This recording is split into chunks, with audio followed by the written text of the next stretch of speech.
The only thing more horrifying than a pack of grown men brutally gang raping, pimping, torturing, and mutilating an 11-year-old girl is a modern nation like Great Britain letting them do it over and over again for fear of insulting their culture. How pervasive has the perversion become? Well, here's a map of recent cases of gang rape, mass pedophilia, and sexual exploitation committed by a lot of sick men who seem to have one relevant feature in common. British police are currently probing more than 50 rape gangs, and they shouldn't be hard to find, since they're all standing on the back of the fastest growing elephant in the world. The British government spent the last year investigating whether the rape wave has somehow been caused by the race of the rapists. Determined to refute a hypothesis put forward by no one ever, the government concluded there is no simple link between race and child sexual exploitation. Well then, country that gave us Sherlock Holmes, Father Brown, and Miss Marple, if race isn't the cause of our child sexual exploitation epidemic, maybe we can spot another feature held in common by such diverse figures as Abid Mohammed Sadiq of Derby, his partner Mohammed Liaquat, Mohammed Sajid of Rochdale, his partner Mohammed Amin, Mohammed Islam Chowdhury of Telford, his partner Mohammed Ali Sultan, Mohammed Karar of Oxford, and Mohammed Sheikh of London. What could all these Mohammeds possibly have in common? The judge said all of you treated the victims as though they were worthless and beyond any respect. One of the factors leading to that was the fact that they were not part of your community or religion. Most British leaders, of course, take it for granted that Islam has nothing to do with these attacks, just as it had nothing to do with the 9/11 attacks, or the 7/7 bombings, or the Madrid train bombings, or the Mumbai massacre, or the Fort Hood massacre, or the Boston Marathon bombing, or the beheading of Lee Rigby, or the deaths of the 270 million people killed in the name of Allah over the past 14 centuries. It's sheer coincidence that so many of these gang rapists and pedophiles share a common religious background, and that with several sets of brothers involved in these cases, the rape wave seems to be a family affair. This band of Mohammeds isn't lurking in the shadows. They're inviting family and friends to join them at rape parties, apparently without a clue that what they're doing is wrong. So these men believe that it's perfectly acceptable to rape little girls, provided the little girls aren't Muslims. Now, I'm going to go out on a tautological limb here and say that what these men believe probably has something to do with their beliefs. Let's take a quick look at their beliefs. Chapter 3, verse 110 of the Qur'an says to Muslims, "You are the best of peoples ever raised up for mankind." Muslims are the best people in the world. What about Jews and Christians? Surah 98 verse 6 calls Jews and Christians the worst of creatures. According to Surah 3 verse 32, Allah has no love for unbelievers, people who reject Islam. So if non-Muslims are the worst of creatures and Allah has no love for us, what's the status of non-Muslim British girls? They're lower than cattle. But these claims in the Quran don't influence Muslims, right? My brothers, remain in your ranks and do not be scared of these filthy kuffar. They are pigs. Wallahi, they are pigs. Allah says they are worse than cattle. Worse than cattle. Unfortunately, unbelievers don't always recognize how inferior we are, so Allah sent Muhammad to begin the important task of putting unbelievers in their place, a place of humiliation and degradation, and putting believers in their place, a place of authority and supremacy. Under Muhammad's rule, unbelieving men were either killed or violently subjugated.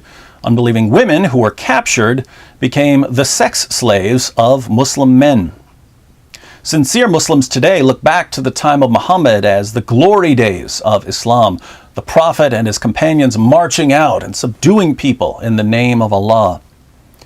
But the Islamic project of subjugating unbelievers wasn't just for the time of Muhammad. If you read the Muslim sources, Islam was to continue expanding until it dominated the entire world. Allah even promised this to Muhammad in a vision. Muhammad said, "The whole earth has been shown to me, till I saw the east of the east and the west of the west, and I saw that the authority of Islam ruled all that I saw." But these teachings have absolutely no effect on Muslims, right? So we can invade their country and take their wives and war booty, and take their wives and war booty, and take their wives and war booty. The culmination of Islamic supremacy will be on Judgment Day, when Allah admits Muslims to a paradise of sensual delights and casts almost everyone else into hell. I say almost everyone else because there's an important twist for those of you who aren't familiar with Islamic eschatology.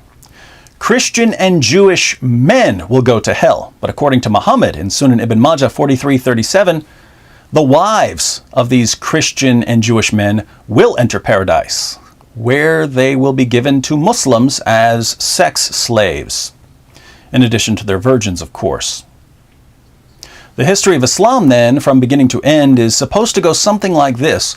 Muhammad starts giving Muslims the authority they deserve. His followers continue subjugating unbelievers until the entire world is under the authority of Islam.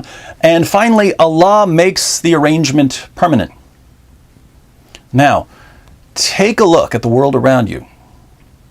From an Islamic perspective, something is very, very wrong here. Non-Muslim nations have the strongest economies. Non-Muslim nations have the strongest militaries.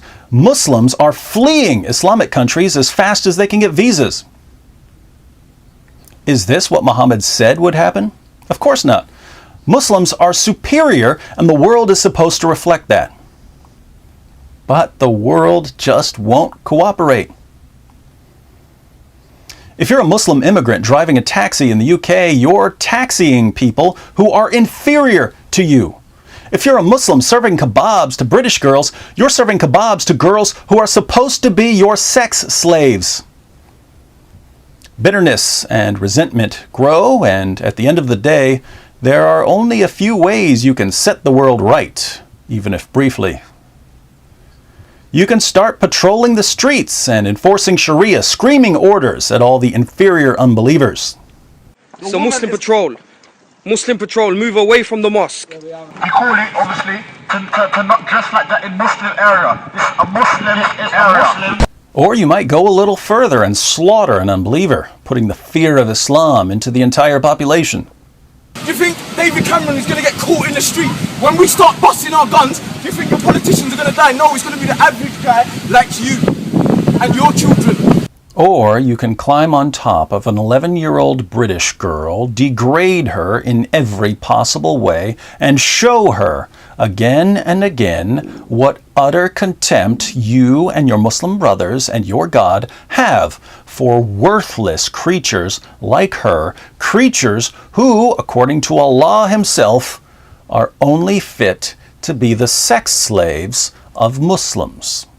Across the country, many have been shocked at the uncovered sexual exploitation rings, first in Rochdale, then Rotherham, Derby, and most recently in Oxford. Gangs of men lure vulnerable young girls, some as young as 10, with presents in order to gain their trust. Then they force them to take drugs, rape them, and finally they sell them off into prostitution. The reported gangs are made up of Muslim men, their victims, young white girls.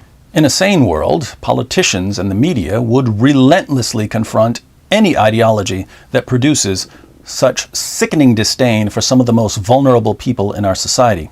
Leaders would unite in saying, look, if your religion only lets you feel like a man when you're abusing unbelievers, prepare to have your religion mercilessly scrutinized.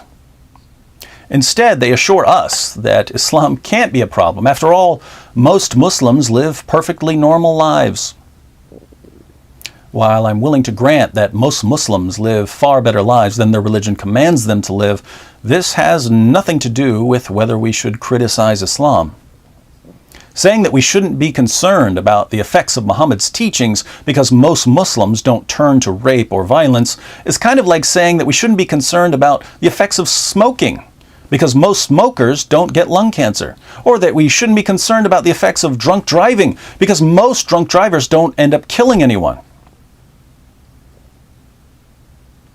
A deadly impact on a minority.